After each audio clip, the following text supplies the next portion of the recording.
Oh, what a day! What a lovely day!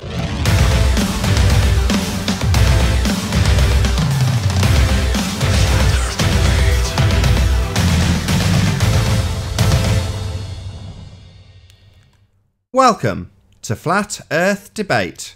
I'm your host, Nathan Oakley, and if you are new to this channel, or you've not done so already, be sure to subscribe and hit the bell notification icon to keep up to date with the Flat Earth Debate. If you'd like to support this channel, there is a super chat that runs alongside each of these shows while they're live, and there's also a PayPal link in the info box below the video. But most importantly, if you would like to join the discussion, simply mute the page you are currently watching, then click the link in the info box below this video to join the panel and express your views on the shape of the Earth. If you do join, please don't swear. If you do, you'll be ejected, and if you are, please don't try to rejoin the stream using sock accounts.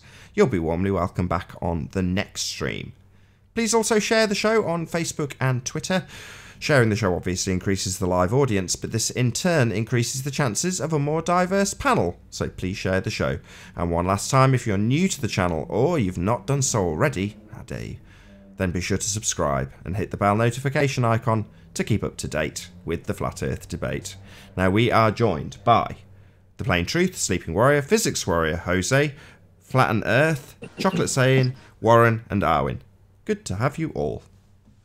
Greetings all. Yo, yo. Hello, hello. Hello, hello, hello. What? Afternoon. Gravity. Oh, hey, by the way, about the Wookiee sound, I was thinking. I think that Wookiee vocabulary is kind of a crossover between a bear and a sand grinder. What do you think? That's lovely. I'm pleased we're not coming off looking like idiots. Any signs of curvature?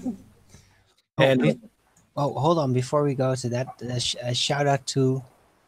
Hey, did he change his name? To Rumpus Troll, a moron. Thank you for being there. It's awesome. No signs of curvature. Yes.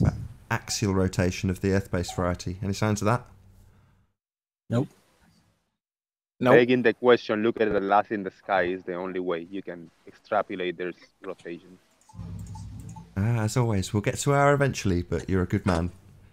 Any scientific evidence of gravity? No. No. Just an aberration. No, Arwin. Yes. We've had a challenge over you. We've had a challenge over the use of the word next? aberration, Arwin. Molten iron core? We had a casualty out of this subject, so Mark Doxey got so sick of this subject that he's basically said, I've had enough of you being assholes, along with having grief from somebody that gave him a load of grief. A flat earther at his, fairly impromptu meetup that he had out in Ireland, and apparently someone came and gave him grief. Unbelievable. I read between the lines in his message, but I think it was over this subject. But there we go. What kind of grief? I'd have to paraphrase what he said in his message. It was something like the guy accused him of not being a pure flat earther or something along those lines. But, enough to make him think, sod this. And I don't blame him. Yeah, I think there's a difference between grief and just being like attacking someone. And I've never really given him grief, but I don't agree with his position on his position. We all know what that position is. But at the end of the day, I'm not personal against him. I know he thinks it might be at times, but I'm just attacking the argument. And I was never rude to him. I was always polite because I see him as an elder.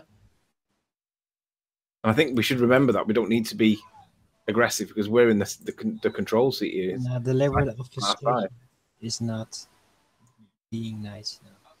Fair enough. I'm sure we'll see Mark Doxey around again in future. But any evidence of the distance to the sun? Nope. Nope.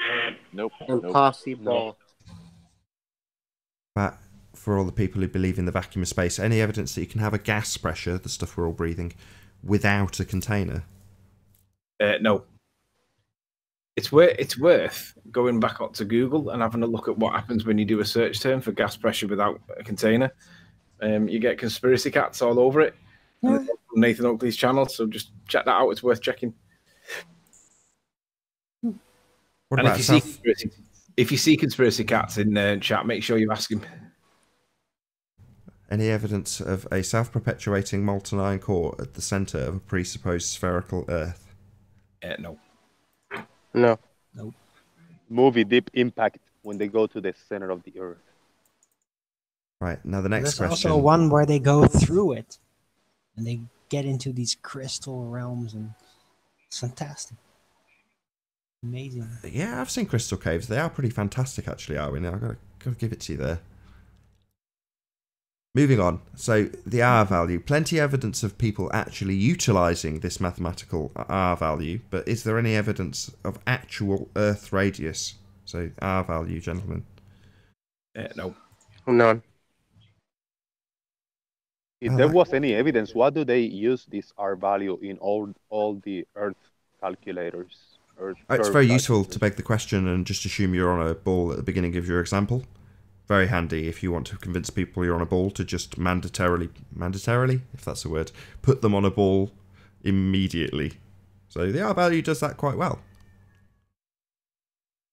Wouldn't the R value and curvature be the same question? Because don't you require curvature to have some type of radius? Yeah, but if you automatically assume that you've got a radius, you know, there's a few of the tricks that you've got to pull as well. For example, you've got to take yourself away from the viewer of the person that's actually making an observation or taking a picture. You've got to obviously remove them from that because, you know, then you'd have rules like perspective. So you've got to do that. But ultimately speaking, in the calculation, you've got to tell the people straight away that Earth does have a radius. It doesn't matter that it doesn't or what that radius is derived from. It doesn't matter. Just so long as people understand implicitly that that is an Earth radius, meaning we are on a sphere. So long as you start on a sphere, wherever you go from there, you can make it all tally up, right? As long as the people understand that you're standing on a sphere to begin with. No. The problem being that's begging the question. You know, you should really prove that before demanding that we arbitrarily succumb to that assertion, which we don't here. Occasionally, Anthony gives them hope. He says, okay, if we're on a sphere, maybe this is all what we should see, or maybe it isn't what we should see. Well, I don't like doing that. I'd much rather chop their head off and insert R anally into whoever asserts it. Reg Rhetoric, I'm talking to you. Yeah, we all realise that I like the discussion, the debate. Nathan likes to strangle them before it happens. It's just a difference in opinion. It doesn't make it right or wrong. It just depends on what kind of mood we're in. Yeah. Shout out for diversity. Indeed, absolutely. To be honest, we've learned a lot more from your methodology than mine. You know, you allow them to beg the question so you can pick apart the fallacy. And good for you. You know, it drives me absolutely bananas. You know, I wouldn't understand the intrinsic nature of the curve calculator if it wasn't for you doing that. So, you know, I'm very, very grateful as much as I express my frustration. Why are you letting them beg the question? I think sometimes it's just beneficial for both sides if we can have a debate. That's why yesterday I wanted to talk about it. That I don't think he actually did. So if I observe a satellite dish TV pointing up, and then I think, it's pointing to a satellite. The satellite is outer space. Correct. Therefore, you know, a vacuum next to it. To a pressurized system without a container, I guess, right? That's exactly an affirming the consequent. Wonder where you learned that one. You must have gone to an intelligent school to understand that one. Oh, that was Renee in the earlier debates. Renee arguing the satellites. Yeah, Renee.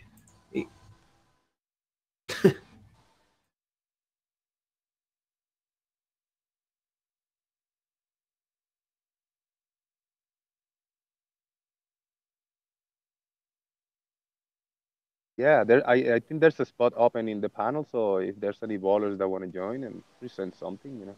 Nah, ballers don't want to join anymore. They've realised that they haven't got any good evidence, and it's to just stay away.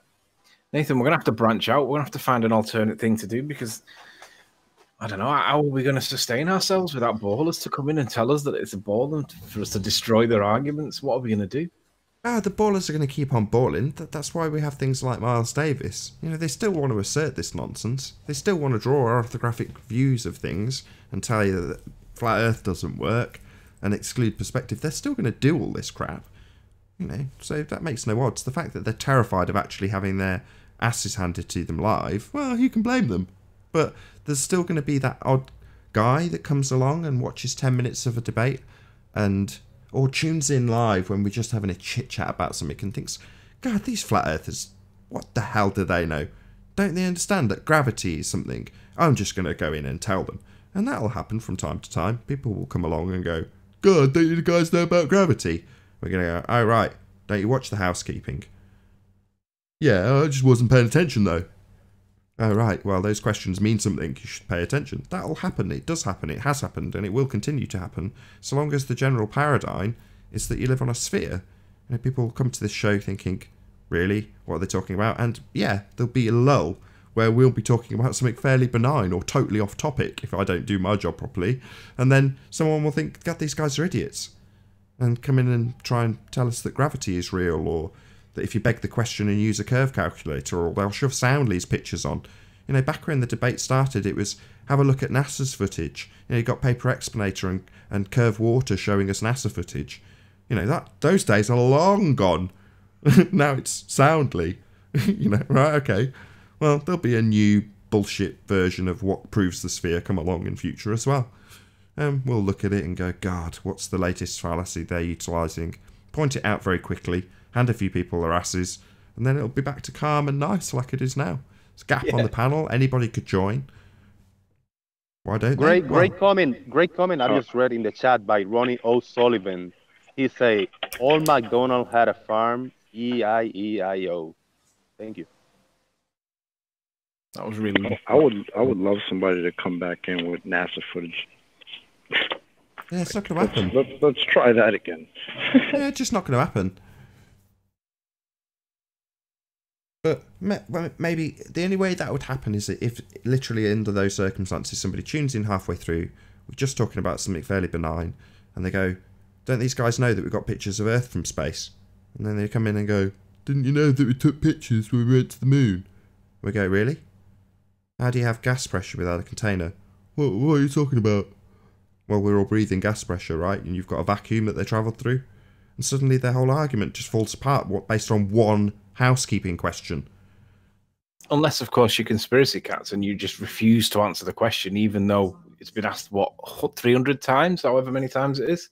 You can just keep refusing it and hand wave dismiss it and think that for conspiracy cats is enough for it to go away. Yeah, and baffle people with bullshit about pressure gradients, which doesn't actually address the question. Just like George did, again on a recent after show. So tune into my second channel, there's a link in the info box.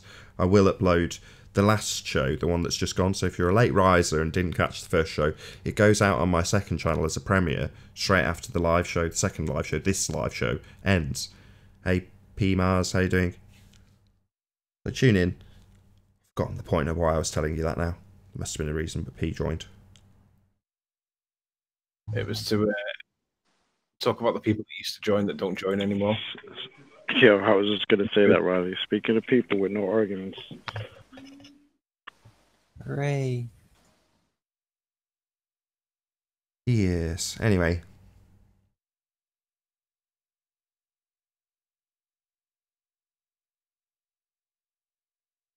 Oh, you use your sock to plug your marriage? Yeah. Yeah, he's just come to play crap. Let's kick him out.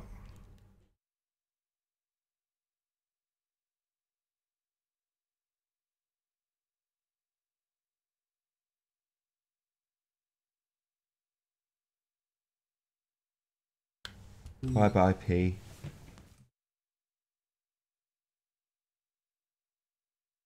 Did he manage Plain Sight wanted to join the show. He put in the chat, so there's a spot open. Plain Sight, you can join now. Click the link in the info box if you want to join. Bring evidence. Yeah, that was it. That was my point of plugging my second channel. So George Netanyahu came on and he was arguing with somebody about how you could see infinite distances, that a photon won't lose any of its power. And when it came to improving that assertion, it was because it's travelling through a vacuum. And then I asked him the question, well, how have we got gas pressure then? And his only reply was to start talking about a gradient. I was like, well, at some stage then you've got pressure next to a vacuum. No, there's no pressure next to a vacuum. And you're like, okay. So we've got gas pressure. Out there's a vacuum. There is no barrier. It's an open system. You can travel to the moon if you're a globehead retard. So how have we still got pressure? There is no answer. There's just a red herring to offer up, which is to say we've got a pressure gradient. Yeah, pressure gradient. Yeah, I get that. We've got gas pressure. Yeah. How is that possible next to a vacuum? We've got a pressure gradient. Yeah, I get that. Yeah. Why isn't it dispersing into the vacuum as you would expect it to? Rumpus, That's all they got, huh? Is that pressure gradient. That's all. That's the only argument they have. It's not an argument. It doesn't address the question in any way, shape, or form. To say we've got a pressure gradient, okay, yeah. So we've got gas pressure gradient. Adding an extra word on to my question about how do we have gas pressure, okay, how do we have a gas pressure gradient next to a vacuum? Not possible. Entropy still rules even if you've got a gradient. Who cares?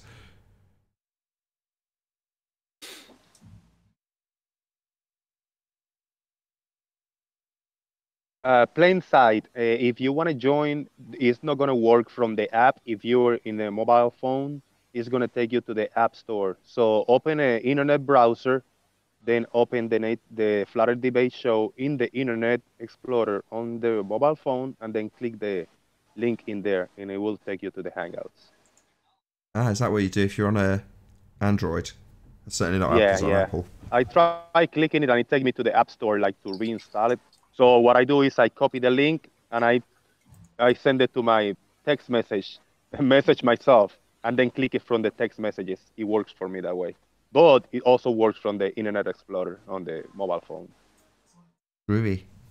That's worth knowing. For me, it takes me to the App Store. It makes me have to log back into Google in order to get on the Hangout. So if then you know now.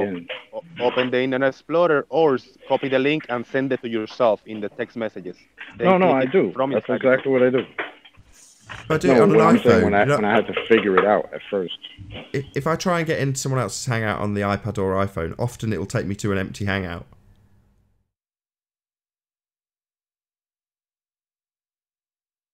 Occasionally you'll go into a Hangout and there'll be several people who've done the same thing. It happened on sun tracking, so people would explain that they'd all joined on their phone and it'd taken them to an empty room, and then someone else joined the same empty room, so there's two people in a random room that's not linked to the Hangout in any way. But people were joining it on iPhones. It's really weird. That would happen to me a lot though when I tried to join this Hangout before I started getting the Skype. I would try to join and I'd be in a room by myself. And then somebody else would join and be like, "Hi, what the hell are we doing here? Where's Nathan? Where's everybody else?" Hangouts. I would have joined the show a lot earlier than I did, but I kept trying and I kept telling me to the App Store, and I couldn't figure it out until a freaking month after, you know. There you go. Hopefully we'll get a new guest if he goes to his browser as opposed to watching it on YouTube and trying that way. So try in the browser version of YouTube and click the link in the info box below the video. Hopefully we'll see a new guest.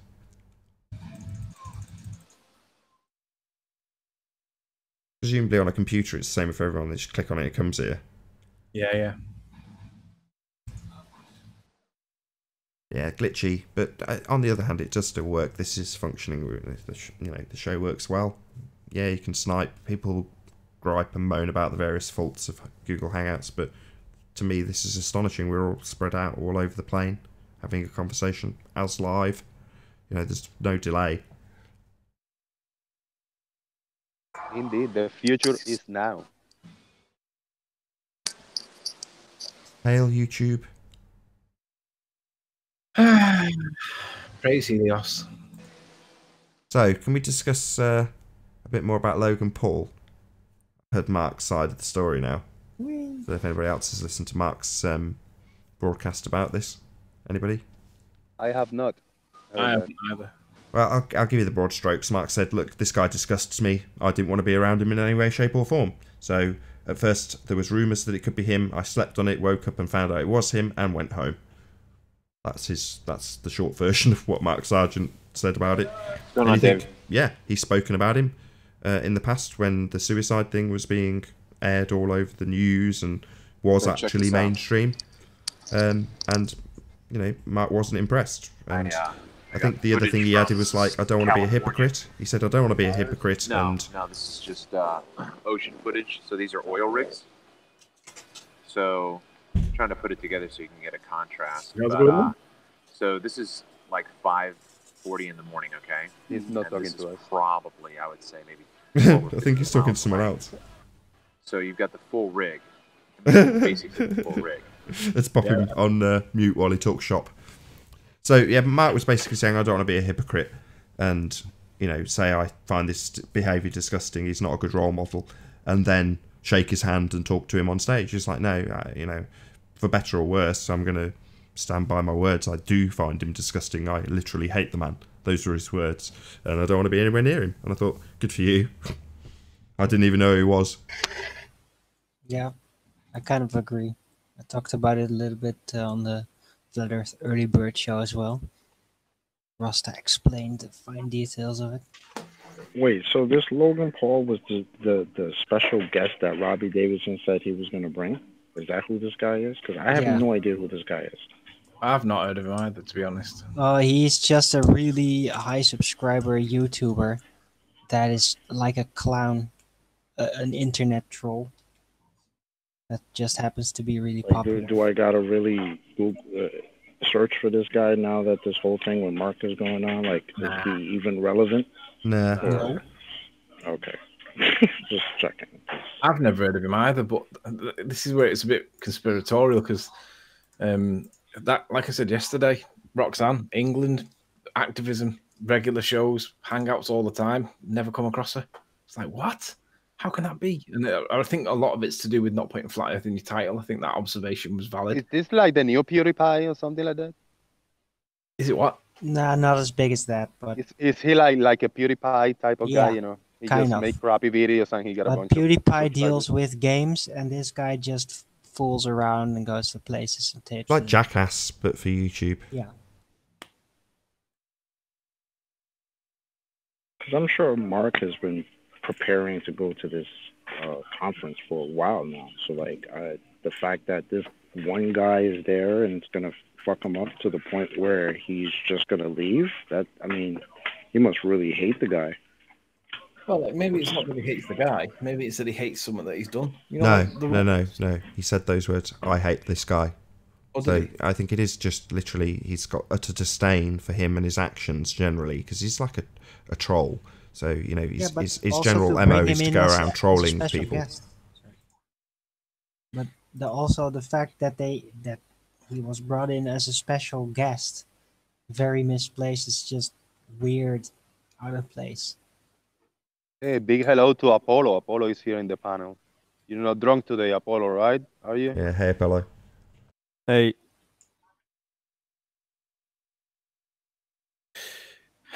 Oh, well. I suppose the downside of what Mark did was the people that went there to see Mark, because he will have a lot of people that went to see just him. He's kind of let them down, hasn't he, really? I suppose he must have took that into consideration, but on the other hand, I can't really fault him for not wanting to be in the presence of somebody that he can't stand. I mean, why would anybody do that? They wouldn't, would they?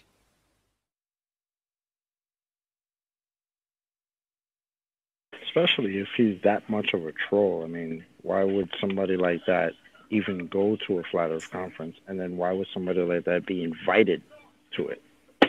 You know, like, that sounds crazy to me. It'd be interesting to know why was he invited? That would be an interesting one to know, because it doesn't seem to make sense. Well, I don't talk to Robbie Davidson, so I don't know. I could ask him, but I'm not going to do while it's raw. I don't know. See, it might not even be an issue. It might have just been a mistake and an innocent one at that. I don't know, but it is what it is. Interesting comment from George Natinok over here in the chat. Oh, you mean George that can't prove Coriolis? Yeah, he say, Nathan does not understand even the basics enough to have a discussion among adults. He is a man-child with anger issues and throws a tantrum when he does not get his way. Ho ho. Well, I agree to some extent on the second part of his sentence. Nathan does lose his temper at times, and I don't necessarily agree with it. But on the other hand, how much shit do you have to take before these morons obfuscate the truth? We're asking them specifically for certain things, and we're getting everything back but the thing we're asking for. And ultimately, why should we put up with that?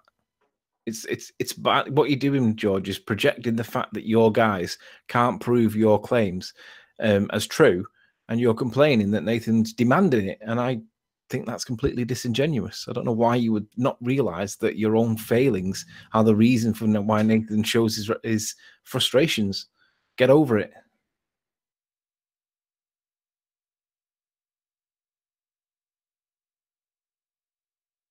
Anyway, Nathan, will you give us a 5-minute warning though before you wrap up the show today? Yeah. I mean, we've only been going under half an hour, so there's no. Yeah, I know, but sometimes you finish bang on the hour, and then sometimes you overrun if you've not got a lot to do or whatever. But and then you don't you end it without telling anyone. So it's like if you want to close by saying something, then that opportunity gets missed. Sure. I mean, well, just so you know, I'm trying to keep it more consistent from now on, which is to say that each of the shows on Nathan Oakley 1980 will be an hour or less. You know, occasionally I'll run over accidentally because there's a, critical conversation going on, and then I will obviously keep it going longer. But on the whole, they'll be, 50, 55, 58, whatever minutes long. And then they'll continue on the after show or pre-show.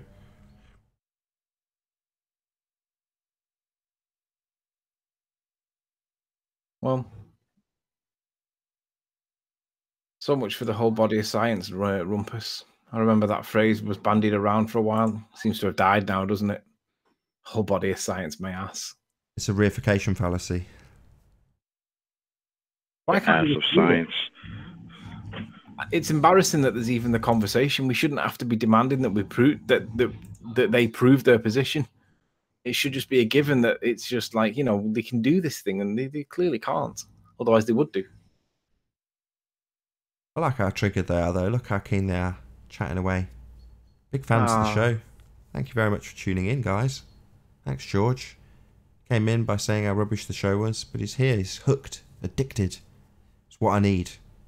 That kind of loyalty is what I need, Rumpus. Thank you for being here. Thank you for tuning in. Although on saying that, Rumpus, I'd be quite happy if you didn't come in.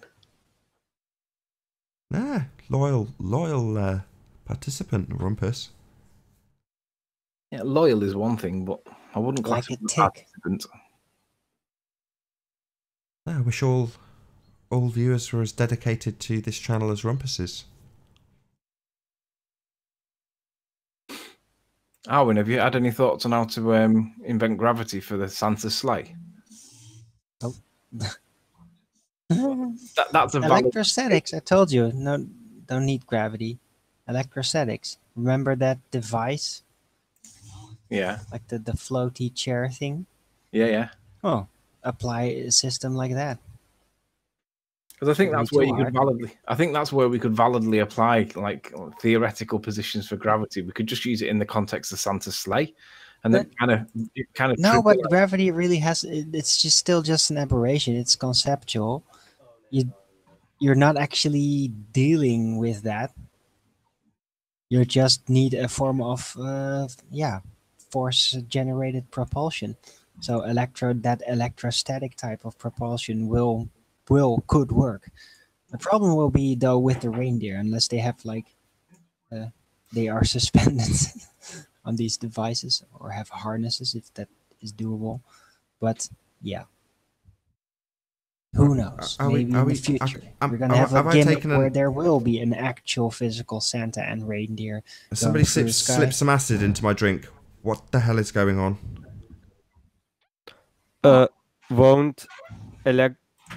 Won't electrostatic gravity cause interference with electronics? Because there will be a magnetic field, so it will mess with sensitive electronics. Potentially, yes. But it would be distance based mostly, so it's not going to be a wide, huge field. It's just going to be relatively local, I imagine. So Maar yeah, zit de but klas- yeah, maybe if you bring your mobile or whatever, it's gonna get fried or something. Yeah, potentially. So you have to probably have special. Oh my god, I'm taking this so serious. But anyway, yeah, something like that could be technically possible. Thank you, Arwijn. You're welcome. So when you pronounce it "our wine," is that because it's like a dialect thing, or is it because it's the No, wine? that's Dutch. Oh right, it's not the wine at the end bit that he's focusing on. It's Arwijn, but Our wine. it's the vocabulary of the Dutch language. Arwin is perfect. So, any other ball earth believers out there with any evidence at all? Or are you all going to sit there in silence and tell us how stupid we all are? Isn't that lovely?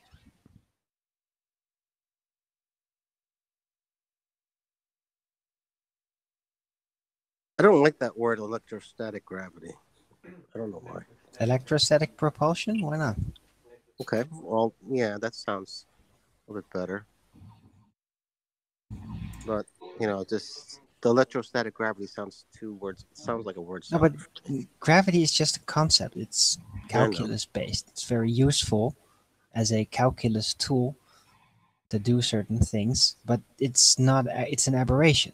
So in the real world, you're going to have to deal with real things, and a propulsion requires an actual force of some kind. And I think that electrostatic propulsion is a very viable form of levitation-based propulsion. Can we keep this in our application to Santa's Slit, just so that people don't think it's a reification fallacy? Sure. I mean, Arwin just said it's an aberration that could be that's in the maths that's put into a plain paper. But in my opinion, based on its concept, it will stay in a plain paper, but not into its actual my reality. Seem to be triggering a lot of people in chat. Why don't we have hover skateboards with this concept, Arwin?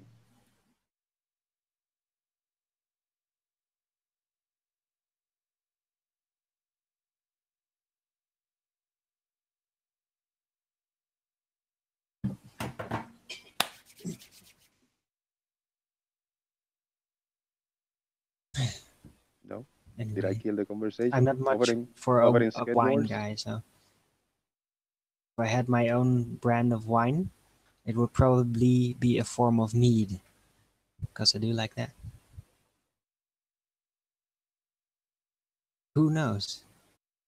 Shout out to Brandon Toy for the super chat. Much obliged. Thank you very much. The Earth is obviously a spinning, speeding, and careering marble, morons. Is that so, Brandon? I don't know if I agree. Let's not forget, Brandon, about your moments of greatness that you with the rumpus in GeoStreamer. For anybody that's not aware, Brandon was having a conversation with GeoStreamer, and basically he was about to point out that there was a complete fallacy in what GeoStreamer was arguing. Rumpus identified that was about to happen, and Rumpus the Hangout intentionally so that he got kicked. And it was the case that he would rather get kicked out of the Hangout than and take one for the team than it would be to tell the truth. And of course, the truth in this case was the Etvos effect graph that GeoStreamer was relying on doesn't prove anything. It's just a map based on their model, not based on real world application at all in any way. So shout out to Brandon Toy.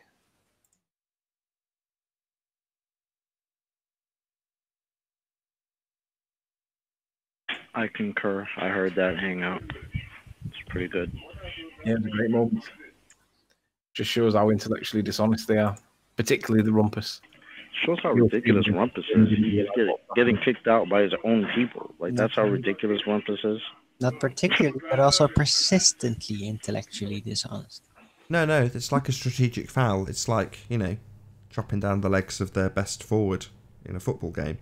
So you get sent off knowing that, most of your best team is already injured anyway, or you've got a crap team. Whatever, it's just strategic foul.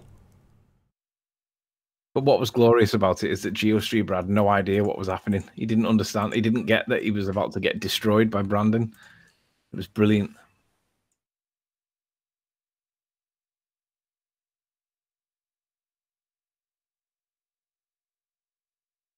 Yeah, you'll see a lot of that on the older debates. So you mentioned in the comments that he's been working his way through some of the old debates, and he pulled out. I don't know if you subscribe to Ute. Subscribe to Ute. If you're in the chat, say something Ute so people can click on you and go to your homepage and subscribe.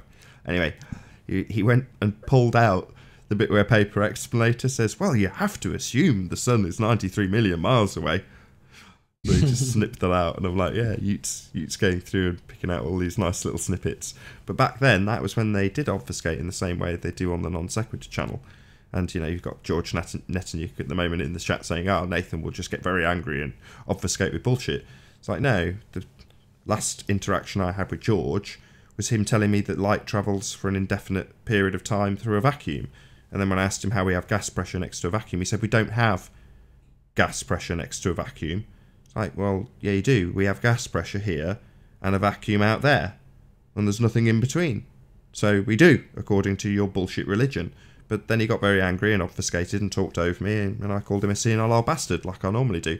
Because that's all he's got in his arsenal. Nothing, in other words. So they don't like that. George especially. Oh well, never mind. On the non sequitur channel, they'd praise you and tell you'd won. Go there. Here, we're reality sandwich people. Num num num. Yum it down.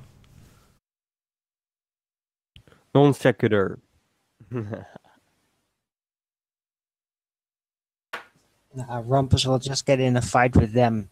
I think Rumpus gets in fights with everyone, I imagine. Even with me. This is just everyone default. He might start out friendly, but always will end up trying to be an egomaniac asshole. Who's the best? I remember once I actually went on Rumpus's channel for a hangout, and he was presenting his case, right? It took him 24 minutes. I didn't get a word to say. I was speaking to all of his chat and having a conversation about something completely off topic, and he just didn't. Yeah, I was there. 24 minutes. He hadn't took a breath. Yeah, I was in the chat chatting along with you and the other guys.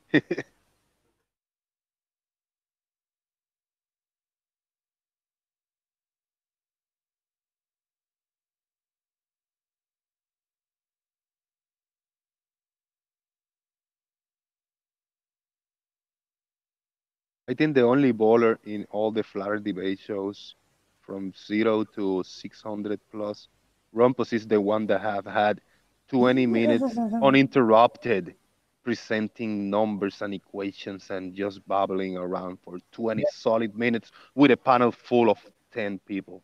Incredible. Wow. George Netanyahu in chat now claims that he can, capital letters, can measure the sun distance. No, we can't. He did it in a hangout a few weeks ago. I think it's more, Nathan, do you remember when we went on the non-sex show and basically we all ended up leaving because somehow Rumpus had managed to persuade the host, what was his name, Deceive, that he could explain completely what was going on with regards to the Isle of Man footage, and without reference whatsoever in any way, shape or form to the evidence that was being presented and challenged. Somehow it was declared void and they never even put eyes on it. And I thought that was a bit odd. It was amazing, wasn't it? Back then, it was all important how high you were. It was very important to get the distance, critical in fact, to make sure you knew exactly how high the thing you were observing was and how high you were in reference to it. And yet, the radius value was there the whole time, being utilised and assumed. Ah, those were the days. Now we say, well, why? Why does it have to look this way? Oh, because the radius says so. Nah, it's not that. Those days are long gone. But I remember, apparently we were faking flat because we went by Google statistics. Do you remember? Well, now we say we don't care what any calculator says we should or shouldn't see because it's meaningless. Oh, what's that value you use there? Radius? How do you prove that then? Oh, what's that you say? You just presuppose it in every single example. That's a shame. That's why we're sitting pretty. Funny how they used to use Google Earth all the time And then when we started using Google Earth to destroy their own arguments, all of a sudden, no, Google Earth is not good. Yeah, they set it on fire. It's not our model. It's only good enough if we can't use it. Yeah, that's right. My favourite bit in that was when Brenda came back in and didn't know that her own side had set that on fire. She asserts it as, oh, of course we've got a model, we've got Google Earth. Oh, didn't you know your own side set it on fire on the non-sec show? Yeah, that was awesome. Wonderful. Ah, Brenda. Another one that's good for comic value. Crepuscular Reigns of Parallel. That was my favourite one with her. Oh my God, yes. Ridiculous. Crepuscular rays are just an optical phenomena, just like the apparent sun is. So. Is it an aberration? I agree. Yes. Oh, God, come on. That's fair enough comment, isn't it? Absolutely, Arian. I totally agree. I agree. Right. And it is also an aberration, yes, because we can't determine the cause of it. Ooh. Yet one of the we more clearly see the symptoms right there, and we can describe it. That's the funny thing about it. We have no one of idea the what clearest causes it. videos, one of the clearest videos of crepuscular rays converging into anti-crepuscular rays in the other side has been taken by me about a month ago on my channel.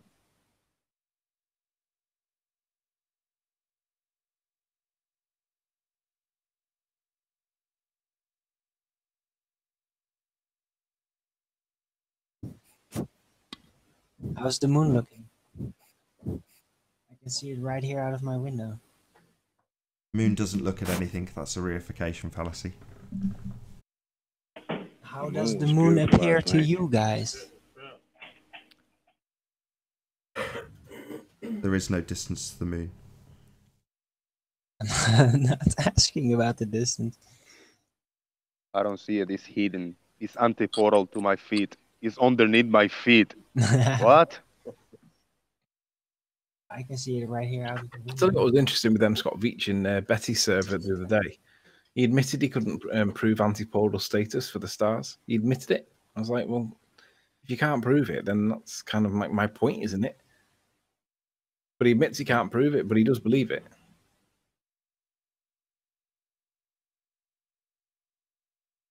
Antipodal, what a great word that is.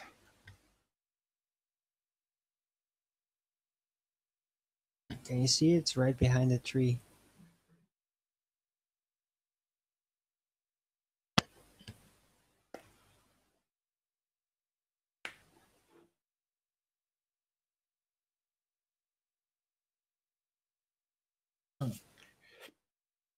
You guys see the moon? Do you guys see like this bright star right next to it? Another shout out to Brandon Toy. Thanks again for the super chat. I don't know which star it is because I have yet to download one of those apps. But every time I see the moon, there's this star or whatever it is, like to the right of it, and it usually looks very reddish. You guys know what that is? Is that Mars or something? Or I don't know what that is. When was the last time you saw it? Yesterday, last night. Yeah. Okay. So it should still be in that same area. So it just depends on if it's moving through a constellation. It'll be in the same constellation. But if it is a wandering star, if it is Mars, then obviously you'll be able to find out which one it is if you do have an app that that shows. Yeah, I gotta you. get one of those. Supposed to be Mars.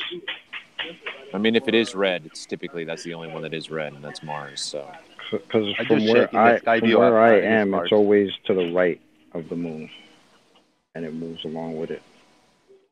oh, so Jose, you're seeing it. It shows Mars right next to it. Yeah, it shows Mars. Yeah. Okay. Side point. I found the moon, and it's a little bit to the right. Okay. All right. All right, thank you, Jose. Which app do you use? What do you recommend for that? I use Skyview in Android phone. Skyview? Okay. I'm gonna look for that.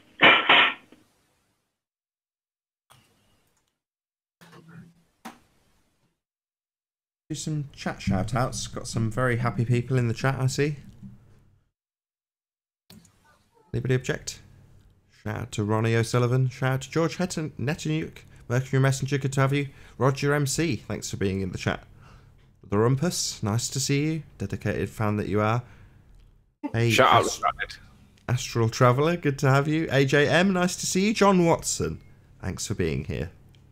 Colorado Forest Beings, another dedicated fan, thanks for being here. Good to see you. Dank, hello. Them Exposed, hello. Ute, you're a star. Oh, too fast. Ian Matheson, hello. Daniel Field, hello. Let's go back to the bottom. Hopefully I've missed a few, but... Bolt, hello. David Reed, hello. Nice to see you. Thanks for being in our chat. Jose, you're on the show.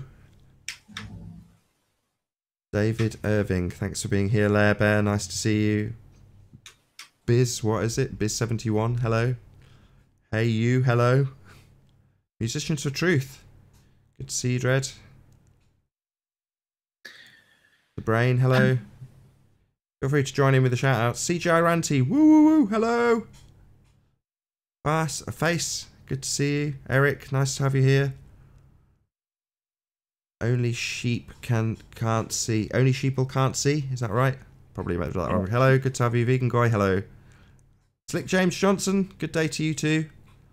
Ricky Subtle, yo. Darla02, Mong Patrol, I think I've read everyone. Joseph Saunders, I think I've got you. FE Viking, Juan Carlos, good to see you as well. What I want to know is, does anybody know where the list of Flatty Awards are? I'm going to be looking for my name because I've got to want something. Sure. Janelle, good to see you. Andre, good to see you. Sorry to disappoint you, Tony. Oh, I didn't get one. No. Hey, Apollo. How many were there? Yeah, awards. There was over 20. Really? Yeah, there were a couple silly categories, but you know, what can you do? It's all for fun. But yeah, you know. All fun's good. I do think they could have had a few more serious categories like the one you mentioned for Ranty. Yeah, the Wonky Horizon Award. Yeah. Don't lose hope, Riley. You might win a Dumb Fuck of the Year by Rhetorics. I don't think so. He's retired, hasn't he? Guten Tag, Alex. Hey, Thunderclap. A few others. I'll try and keep in a flat world logic. Good to see you. Physics is on the show. Yeah, I heard Rhetorics the other day. He said he cannot. He was retired, but he had to come back, so he's up for any debates, and he probably gonna host his little clown show.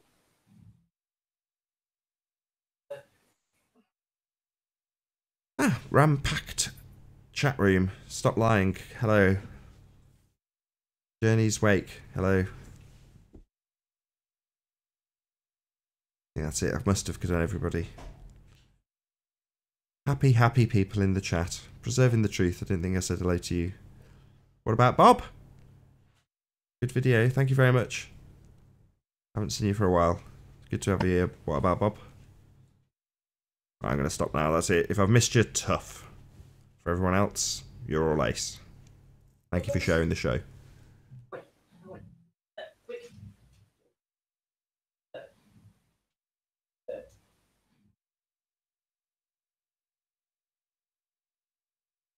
I'll do it with that dirty t-shirt. Fine. Dirty t-shirt, not one of mine. We hear you, Riley. I was just mopping up dog sick. She's been sick all over the floor. Beautiful. Thanks for keeping us up to date.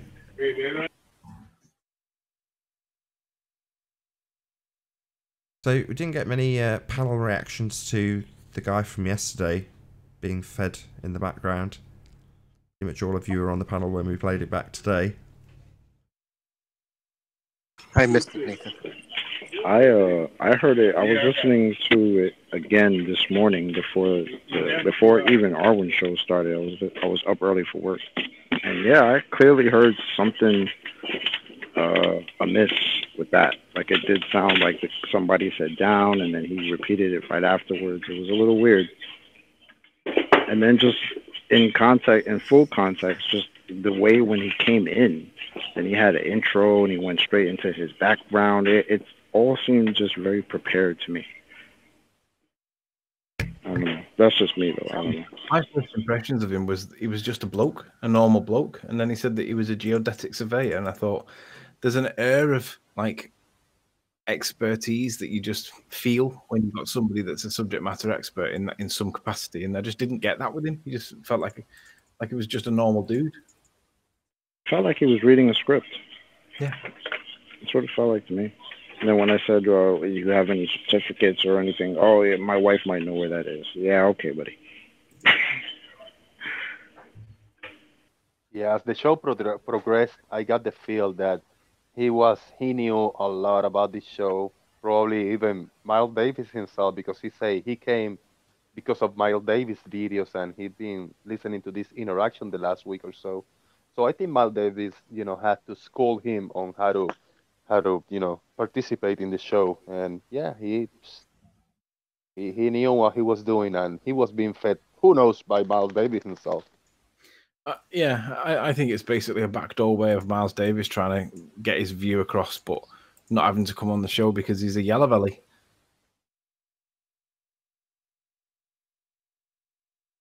I agree with that. Is that Adam? Welcome back. Yeah. Hi guys. I couldn't sleep, so I started doing some maths. I normally start doing some maths and go to sleep. I know how that feels. I can totally relate. Can I quickly screen share, guys? Which can? Okay. Can you see my screen with the spreadsheet? Yeah. So, yeah, I've figured out what. Clear. Click on my thumbnail if you want to watch inside the Hangout. I've figured out what he's done with this correction maths that he's provided, and basically what it does is like I said, it has to be worked on the premise that it's a straight line of transit, which I think we all agree isn't in the picture. But if we give that premise first of all, what it does basically, it does split it like that, but in a very basic way, and it basically just apportions it. So all the numbers were the same as he points out, but what this does is apportion it in terms of above the line. So I've just quickly done it again, and from Soundly's ordering from his video here, that's the flat plane stuff. And what I've done here is just reapportion. I've not been able to use his spreadsheet because I've not got the exact formulas, but I've checked a few back working, and they are proportional to the relative height and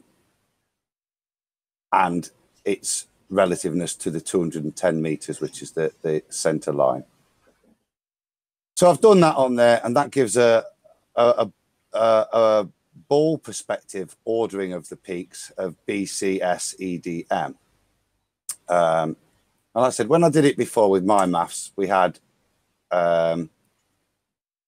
using Spearman's rank correlation coefficient, which is 1 minus sigma d squared over n multiplied by m to the minus 1.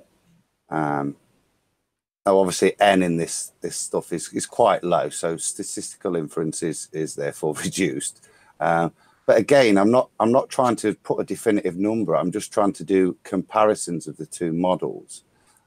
So in my initial one, what you saw was that when compared via rank order of how the two models fit the observation, the flat plane came out at virtually 1.99, and the ball model came out at 0.93, which is 7 times the variance of the ball model to that of the flat version. Now, I've taken these figures from Soundly's work here, the blue ones, and these purple ones here.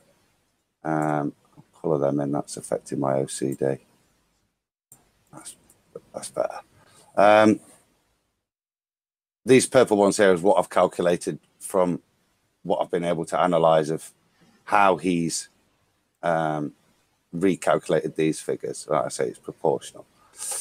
So that's that there. Now, obviously, I did say it would improve it. Now, if we take the bottom figures here, this is just the flat plane figures. You see that now there is a 100% correlation between the flat plane rank ordering based on Soundly's way of calculating it and the observed